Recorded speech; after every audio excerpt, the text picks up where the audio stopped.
예, 이제 사건을 맡은 검찰이 이명박 전 대통령 수사를 어떻게 진행할 것인가 여기에 관심이 모이고 있습니다. 서울중앙지검 취재기자를 잠시 연결하고 이어서 박원순 시장을 스튜디오로 모시겠습니다. 자, 심수미 기자, 고소장은 오늘 제출됐지만 사실 국정원 적폐청산 TF가 지난주에 박원순 시장 문건과 관련해서 수사 의뢰를 했기 때문에 그동안에 좀 진척이 있었는지 궁금하네요.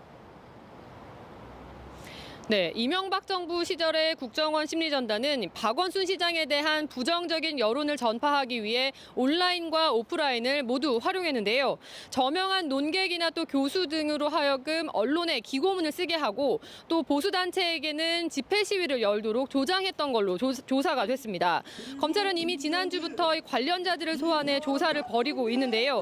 댓글 부대와 마찬가지로 국정원이 이들에게도 일정 부분 이 대가를 금전적인 지원을 했을 것으로 보고 국정원 적폐청산 TF의 영수증 등 금전 지원 관련 증빙 자료를 요청한 상태입니다. 예, 그 이른바 이제 저명한 논객이나 교수들은 뭐 자진해서 썼다 이렇게 주장을 하고는 있겠죠. 그 부분에 대해서는 아직 조사가 진행 중입니다만 저희 취재진이 접촉한 바에 의하면 이들은 역시 국정원 직원을 만난 사실에 대해서는 인정을 했지만 돈을 받거나 어떤 요청, 청탁 이런 부분에 대해서는 부인을 했습니다. 예, 그렇다면 국정원 직원을 왜 만났는지 그건 좀 궁금해지긴 하네요.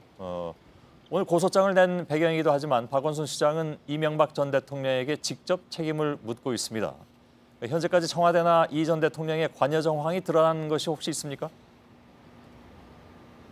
네, 검찰은 당시 이 국정원이 만든 박 시장 관련 각종 문건들이 청와대까지 보고가 됐던 정황에 대해서는 어느 정도 상당 부분 확인을 한 것으로 파악이 됐습니다.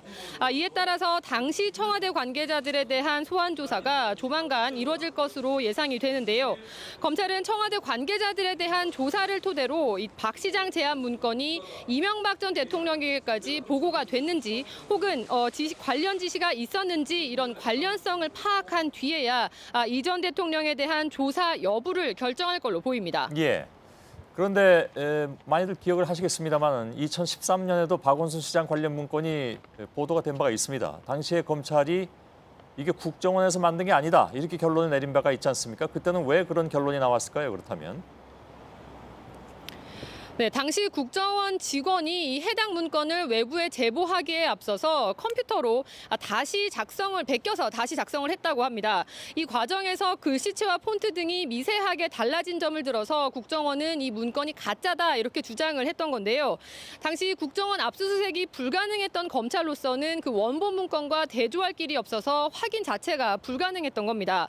검찰 수사가 비록 4년 지연되긴 했지만 이 국정원법이나 직권남용의 공소시효가 7년인 만큼 현재 검찰이 집중적으로 조사하고 있는 2010년과 2011년도의 이 범행까지는 관련자 처벌이 가능한 상황입니다. 예, 일단은 알겠습니다. 중앙지검에 나가 있는 심수미 기자였습니다.